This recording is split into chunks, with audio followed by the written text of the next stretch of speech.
안녕하세요. 이번 시간에는 재투자의 놀라움이라는 제목으로 여러분께 리인베스트먼트 옵션을 설명해 드리고자 합니다. 펀드로 수익이 나는 방법은 크게 세 가지 방법이 있습니다. 첫 번째는 어프리시에이션, 자산가치 상승인데요. 주식과 마찬가지로 펀드 역시 가격이 상승할 수 있습니다. 따라서 한 주에 $100 되는 펀드를 10개 구입했다고 하면은 총 $1000를 투자한 것이 되겠죠? 만약에 경기가 좋아져서 펀드 가치가 $120로 상승하였을 때 이 펀드를 전량 매수하였다면은 저는 이제 $1200를 주고 파는 것이 되겠고요. 이로 인해서 이제 $200의 수익이 나게 됩니다. 다음은요, 주식과 마찬가지로 펀드 역시 디비던드, 즉 배당이 있습니다. 펀드에 이제 배당을 주는 주식이 있을 때 펀드에 투자한 투자자들에게 돌아온다고 보시면 되겠습니다. 주식 펀드 같은 경우에는요, 보통 3개월, 즉 분기에 한 번씩 배당이 오게 되고요. 이 채권 펀드 같은 경우는 조금 성격이 다른데요. 채권 자체에서 발생되는 쿠폰 혹은 이자에서 발생되는 이러한 이득을 보통 매달 받게 됩니다.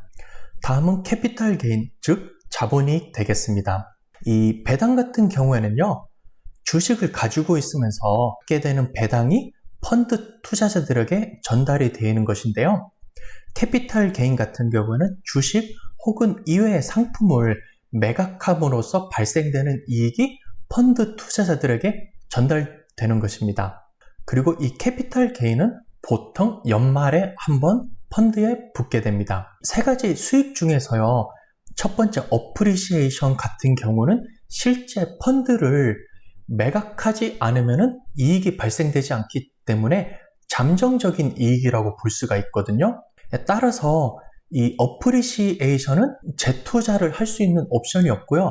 보통 펀드를 구입하시면 이 두 번째 옵션인 배당과 세 번째 옵션인 캐피탈 게인, 펀드를 계속 가지고 있으면서 붙게 되는 이 두 가지 추가 이익을 어떻게 운영할 건지에 대해서 옵션을 선택할 수 있게 됩니다. 첫 번째는 영어로는 리인베스트먼트, 즉 재투자입니다. 이 영상이 주제가 되겠는데요. 배당 혹은 자본이익으로 발생한 이러한 수익으로 펀드를 자동으로 추가 구매를 하는 것입니다.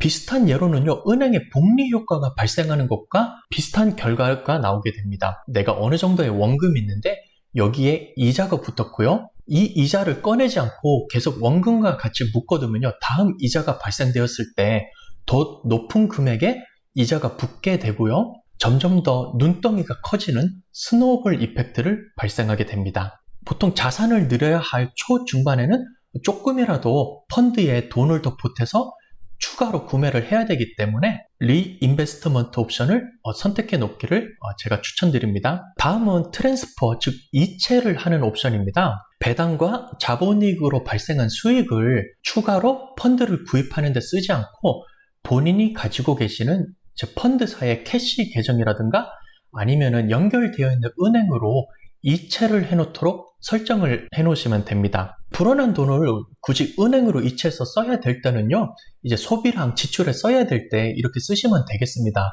예를 들어서 내가 은퇴를 하였고 이제 고정 수입이 없는 상태에서 지출로 나가야 되는 돈이 있을 때는요, 이제 트랜스퍼 옵션을 선택하셔서 추가로 발생되는 이익을 은행으로 오게 하시면은 조금 더 편하게 쓸 수 있겠습니다. 자산이 어느 정도 불어난 후에 이러한 추가 이익을 소비하고 싶으실 때 또 쓰셔도 되겠습니다. 다음은 간단하게 수혜자 설정 정보 역시 제가 넣었는데요. 펀드 계정으로 가셔서 리인베스트먼트 옵션을 하면서 수혜자 설정을 하는 옵션 역시 옆에 있기 때문에 제가 간단하게 설명을 추가로 드리겠습니다. 즉 본인에게 불의의 사고가 발생하였을 때 이 펀드가 누구에게 전달되도록 하느냐를 설정하는 것인데요.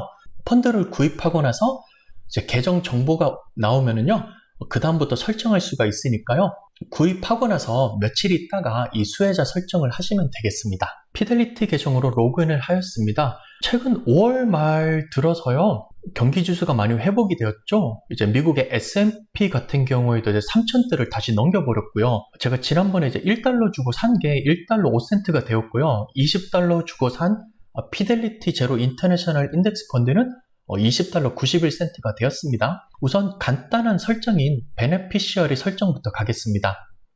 어카운트 트레이드로 가셔서요. 어카운트 피처 메뉴를 누르시고요. 여기 보시면은 베네피시어리라고 있습니다. 즉 수혜자 설정인데요. 저 같은 경우는 방금 전에 제가 설정을 해놨기 때문에 여기 그 경고 아이콘 노란색이 안 나오는데요. 이것을 안 하신 분들은 이제 노란색 아이콘이 보일 수도 있습니다. 베네피셔리를 클릭하셔서요.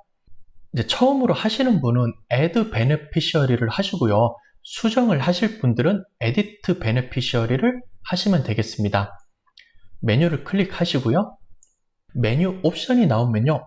처음 하시는 분은 Add, 수정을 하실 분은 Edit를 누르면 되겠습니다. 옵션을 보시면요. 이제 프라이머리와 컨틴전트라는 옵션이 있습니다. 프라이머리는 이제 기본적으로 받게 될 수혜자 선택이고요. 입력을 하실 때 배우자다, 아니다, 혹은 트러스트다, 엔티티다 라는 옵션을 선택할 수가 있고요. 한 명뿐 아니라 여러 명을 선택할 수도 있습니다. 예를 들어서 내 자녀들에게 물려주고 싶다 했을 때는 첫째에게 50%, 둘째에게 50% 이런 식으로 퍼센트를 선택해서 수혜자를 선택할 수도 있고요. 마지막에 총합이 이제 100이 되도록 설정을 하시면 되겠습니다. 그리고 컨틴전티 같은 경우에는요. 프라이머리에 있는 사람들에게도 어떠한 이유가 있어서 이 수혜자들이 펀드를 못 받게 될 경우에는 이제 2차적으로 받는 수혜자들이 되겠습니다.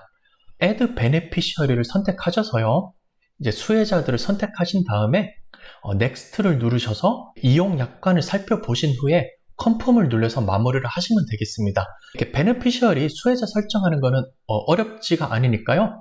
이렇게 간단하게만 제가 보여드리고요. 다음은 펀드의 리인베스트먼트를 설정하는 법을 알려드리겠습니다. 역시 동일하게 어카운트 앤 트레이드로 가셔서요. 어카운트 피처를 클릭합니다.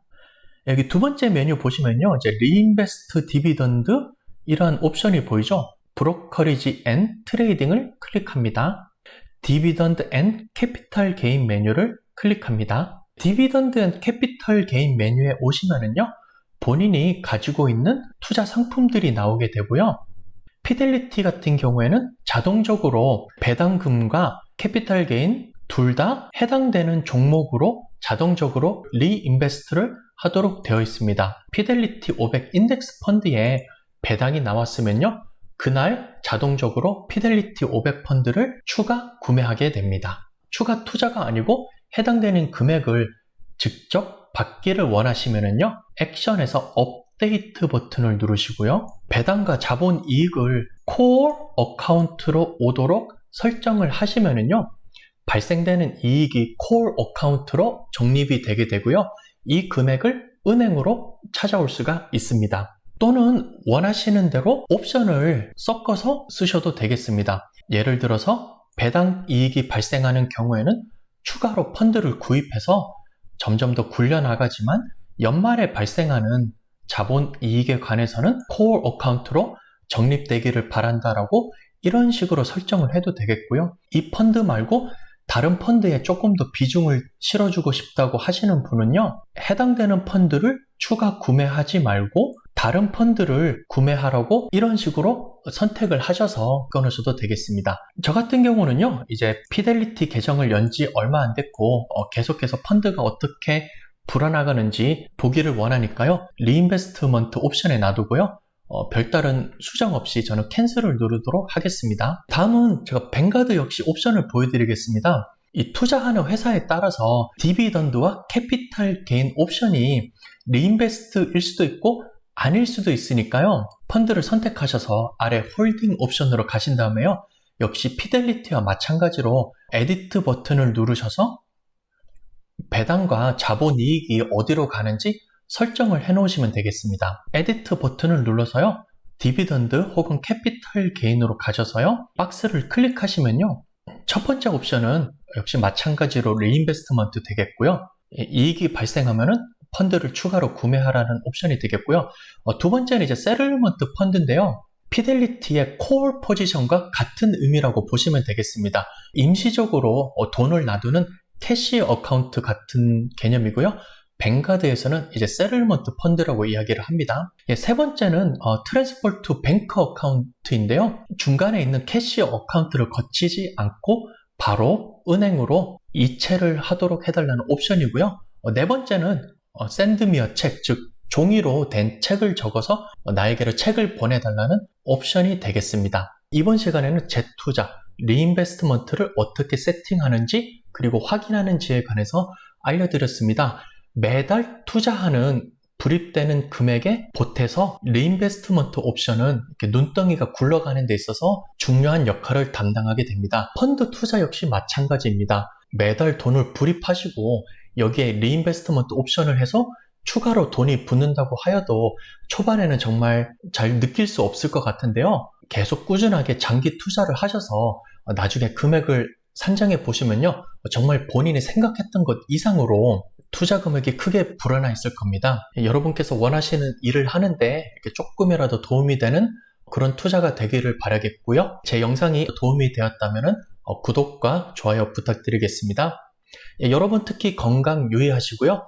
다음 시간에 또 인사드리겠습니다. 시청해주셔서 감사드립니다.